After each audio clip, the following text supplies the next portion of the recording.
আসসালামু আলাইকুম। আপনারা অনেকেই আমাকে প্রশ্ন করতেছেন ফ্রি ভিসার জন্য তাকামুল সার্টিফিকেট লাগবে কিনা। আমার কমেন্টে অথবা ইনবক্সে এরকম অনেক প্রশ্ন যে ফ্রি ভিসার জন্য তাকামুল সার্টিফিকেট লাগবে কিনা। শুরুতে বলে রাখি, আপনি হয়তো এই বিষয়টা ভালো করে জানেন না যে ফ্রি ভিসা বলতে আসলে কি, আমরা কাকে ফ্রি ভিসা বলি। সাধারণত ফ্রি ভিসা বলতে তেমন কোনো ভিসা সৌদি আরব থেকে বের হয় না। ফ্রি ভিসা আমরা যেটাকে বলি যে আমরা সৌদি আরবে যে কোনো একটা ভিসার মধ্যে আসবো, ভিসা নিয়ে আসবো, এসে আমরা সৌদি আরবে নিজের মতো করে কাজ করব, আমরা কফিলকে ফায়দা দেবো, এরকম একটা চুক্তি সাধারণত মৌখিক চুক্তি করে থাকি। বিষয়টা যদিও সৌদি আরবে অবৈধ, সৌদি সরকার আপনাকে বা সৌদি পুলিশ যদি আপনাকে এই সম্পর্কে জানতে পারে তাহলে কিন্তু আপনি সৌদি আরব আসার পর আপনাকে সফর জেলে আবার দেশে পাঠিয়ে দিতে পারে। বিষয়টা কিন্তু বৈধ না। তারপর আমরা বাংলাদেশিরা সৌদিদের সাথে কন্ট্রাক্ট করি যে তুই আমার সাথে কফালা করবি, আকামা দিবি, আমি তোর বছরে এতটা ফায়দা দেবো, আর আমি কাজ করব বাইরে। এই কাজটাকে আমরা সাধারণত ফ্রি ভিসা বলে থাকি। আমরা যে কোনো কাজ করতে পারি। বিষয়টা সম্পূর্ণভাবে সৌদি আরব অবৈধ, তারপর আমরা করে থাকি। কারণ খুব সাধারণত এই বিষয়টা নিয়ে তেমন চেক হয় না, কিন্তু যখন চেক হয় তখন কিন্তু ধরলে আপনাকে দেশে পাঠিয়ে দেবে, এটা নিশ্চিত। এই গেল আমাদের ফ্রি ভিসা সম্পর্কে সামান্য আলোচনা। আসলে এবার বুঝলেন যে ফ্রি ভিসা বলতে আসলে কিছু নাই। এখন আসি ফ্রি ভিসা বলে আমাদেরকে যে বিষয়টা দেওয়া হয়েছে সেটার ব্যাপারে। আসলে আমাদেরকে ফ্রি ভিসা বলছে ঠিক আছে, কিন্তু ভিসার মধ্যে আপনি দেখবেন যে কোনো একটা আপনার পেশা উল্লেখ থাকবে। হয়তো সেটা লোড আনলোড হতে পারে, অফিস ক্লিনার ফ্যাসিলিটি এরকম বিষয় হতে পারে, বা বিভিন্ন কাজের হতে পারে, যে যে কোনো একটা, যেমন ছাদ পরিষ্কারের বিষয় হতে পারে, বা বেনা হতে পারে, অনেক কিছু হতে পারে। যেটাই হোক না কেন আপনি দেখবেন আপনার ভিসার মধ্যে পেশা কি উল্লেখ আছে, মোফার পরে আপনি দেখতে পারবেন। সেটা যদি লোড আনলোড হয় তাহলে লোড আনলোডের প্রক্রিয়া হবে। যদি সেটা আপনার সেলুন দোকানের কাজ হয় আপনাকে সে অনুযায়ী তাকামুল সার্টিফিকেট নিতে হবে। যদি ইলেকট্রিশিয়ান হয় সেই অনুযায়ী আপনাকে সার্টিফিকেট নিতে হবে। অর্থাৎ যে কাজ সেই অনুযায়ী আপনাকে সার্টিফিকেট নিতে হবে। আর লোড আনলোড আর অফিস ক্লিনার ফেসিলিটি এই দুইটা বিষয় নিয়ে কিন্তু এখনও ধোঁয়াশা রয়ে গেছে, পুরোপুরি বিষয়টা ক্লিয়ার হয়নি।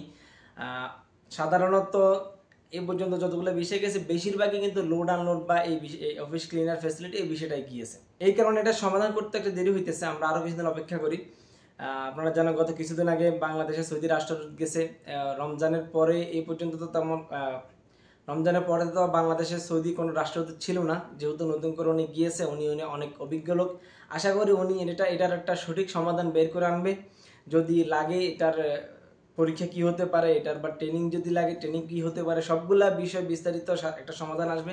আরও কিছুটা দিন অপেক্ষা করুন। অপেক্ষা তো আসলে আমি করতে বলতে পারি, কিন্তু সমস্যাটা হচ্ছে আমরা যারা মেডিকেল করে ফেলেছি, মেডিকেলে মেয়েটা চলে যেতেছে, এখন দ্বিতীয়বার আবার মেডিকেল করে আবার নতুন করে সব কিছু ঠিক করতে হবে। এখানে একটা বিশাল অঙ্কের জরিমানা আসতে পারে, অর্থাৎ 10,000 টাকার মতো। এটা জানি, এখন কি করার, কিছু করার নাই। বিষয়টা সামনে আসছে, এটা একটা সঠিক সমাধান তো অবশ্যই প্রয়োজন। আমরা আর কিছুদিন অপেক্ষা করি, দেখা যাক কি হয়। এই সপ্তাহটা কমপক্ষে অপেক্ষা করি, দেখি। যদি যাদের লোড আনলোড বা অফিস ক্লিনার ফেসিলিটি তারা, আশা করি তাদের একটা ভালো সিদ্ধান্ত আসবে। গত 19 তারিখের আগে যাদের মোফা হয়েছে তাদের বই তো অবশ্যই গত বৃহস্পতিবার জমা দেওয়ার কথা ছিল। যদি জমা দিয়ে থাকেন তাহলে আপনার কাজগুলো হয়ে যাবে। আর যাদের অন্যান্য পেশা আসছে আপনার ভিসাতে, তারা কিন্তু সার্টিফিকেট নিয়ে আসতে হবে। আমি আগের একটা ভিডিওতে বলে দিয়েছি যে কোন পেশার আপনি কোথায়, কোন পেশার সার্টিফিকেট আপনি কোত্থেকে নেবেন, সম্পূর্ণ বিস্তারিত সেখানে বলা আছে, আপনি ভিডিওটা কষ্ট করে দেখে নেবেন। এই ছিল আপনাদের প্রশ্নের উত্তর যে ফ্রি ভিসার সার্টিফিকেট আমরা কোত্থেকে নিব বা লাগবে কি লাগবে না। ফ্রি ভিসা বলতে আসলে কিছুই হয় না। আপনার ভিসার মধ্যে যে পেশাটা উল্লেখ থাকবে সেই অনুযায়ী আপনি ডিসিশন নেবেন আপনার সার্টিফিকেট লাগবে কি লাগবে না। যদি সেটা লোড আনলোড বা অফিস ক্লিনার ফ্যাসিলিটি হয় তাহলে তো বুঝে গেছেন, আর একটু অপেক্ষা করতে হবে। আশা করি সমাধান একটা আসবে। আর বাকি অন্যান্য যে পেশাগুলো আছে সেগুলোর জন্য অবশ্যই 100% তাকামুল সার্টিফিকেট লাগবে। আরেকটা বিষয়, যদি আপনি ডোমেস্টিক ওয়ার্কার হন, যেমন সাওয়াক খাস অর্থাৎ হাউস ড্রাইভার অথবা আমের মঞ্জিল, এরকম বিষয় যদি আপনার হয়, আর অনেকগুলো ক্যাটাগরি আছে ডোমেস্টিক ওয়ার্কারের মধ্যে, বেশিরভাগ এই দুইটাই আসে, তাহলে কিন্তু আপনার সার্টিফিকেট লাগবে না, সেটা আগে আমি বলে দিয়েছি। এছাড়া বাকি যত পেশা আছে সবগুলোর জন্য আপনার সার্টিফিকেট লাগবে। তো এই ছিল আজকে আমার ভিডিও। আশা করি আপনাদের উপকার আসবে। যদি উপকার আসে অবশ্যই একটা লাইক করবেন, শেয়ার করবেন। আর সৌদি আরবের যে কোনো তথ্য পেতে আমার চ্যানেলটা সাবস্ক্রাইব করে রাখবেন। দেখা হবে নতুন কোনো ভিডিওতে। আল্লাহ হাফেজ।